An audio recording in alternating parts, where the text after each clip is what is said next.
শেখ হাসিনার ফাঁসির দাবিতে বাগেরহাটে বিক্ষোভ মিছিল। আবু হানিফ, বাগেরহাট প্রতিনিধি।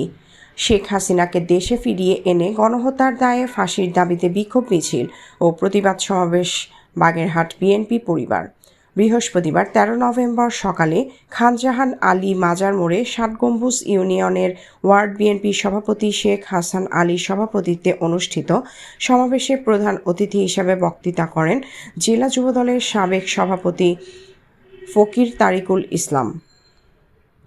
জেলা যুবদলের সাবেক সভাপতি ফকির তারিকুল ইসলাম তার বক্তব্যে বলেন, দেশের বর্তমান পরিস্থিতিতে জনগণের জানমাল রক্ষা এবং সংখ্যালঘুদের সর্বোচ্চ নিরাপত্তা দিতে নেতাকর্মীদের সর্বোচ্চ সতর্ক থাকতে নির্দেশ দেওয়া হয়েছে এবং পিলখানার সেনাবাহিনীর অফিসার হত্যা, শাপলা চত্বরে মাদ্রাসা ছাত্রদের হত্যা, সর্বশেষ বৈষম্য বিরোধী ছাত্রদের গণহত্যাকারী হিসেবে সদ্য শেখ হাসিনাকে দেশে ফিরিয়ে এনে গণহত্যার দায়ে ফাঁসির দাবি জানানো হয়।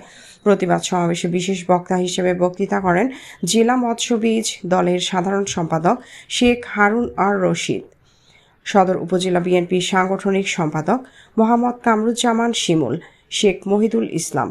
এ সভায় বক্তৃতা করেন জেলা মহিলা দল নেত্রী মনিরা বেগম, সদর উপজেলা মহিলা দলের সাবেক সভানেত্রী শিরিনা আক্তার, যুবদলের সাবেক কোষাধ্যক্ষ ফকির মাসুম বিল্লাহ, জেলা যুবদলের সাবেক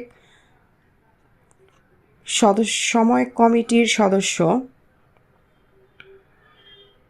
জেলা যুবদলের সাবেক সমন্বয় কমিটির সদস্য মোহাম্মদ সোহেল তরফদার, সাবেক যুবদল নেতা আলম মোল্লা, শেখ রাসেল, সদর উপজেলা ছাত্রদলের ভারপ্রাপ্ত আহ্বায়ক মোহাম্মদ আরিফুল ইসলাম, রাখালগাছি ইউনিয়ন বিএনপির সভাপতি ফকির আল মামুন টিপু, সাবেক যুবদল নেতা আসাদুজ্জামান আসাদ প্রমুখ।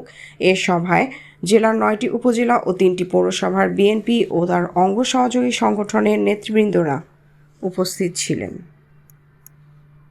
তার ফাঁসি এবং বিচারের দাবিতে আজকে বিক্ষোভ প্রতিবাদ।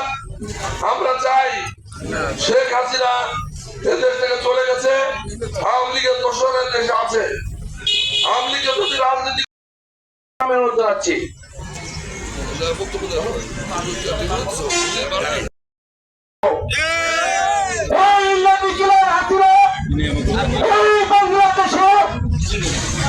একটি জঘন্য নিকৃষ্ট মহিলা যা বাংলাদেশের পৃথিবীর ইতিহাসের মাধ্যমে এই সকল খুনিদের ফাঁসি দিন।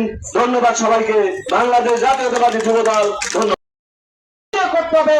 এই দাবি হচ্ছে আমাদের। আপনারা যারা উপস্থিত আছেন আমার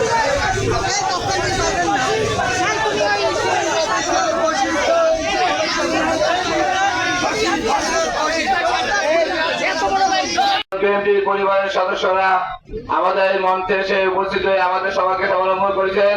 তাদের সবাইকে আমার পক্ষে এবং বিএনপির পক্ষ থেকে আন্তরিকভাবে শুভেচ্ছা ও অভিনন্দন জানিয়ে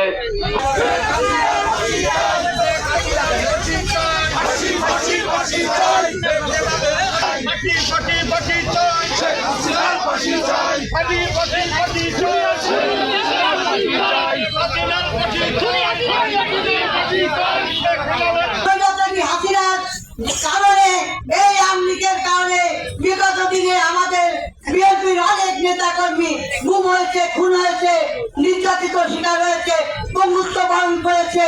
24-এ খেলা লাগিয়ে যাবে, তাও শুয়ে যাবে।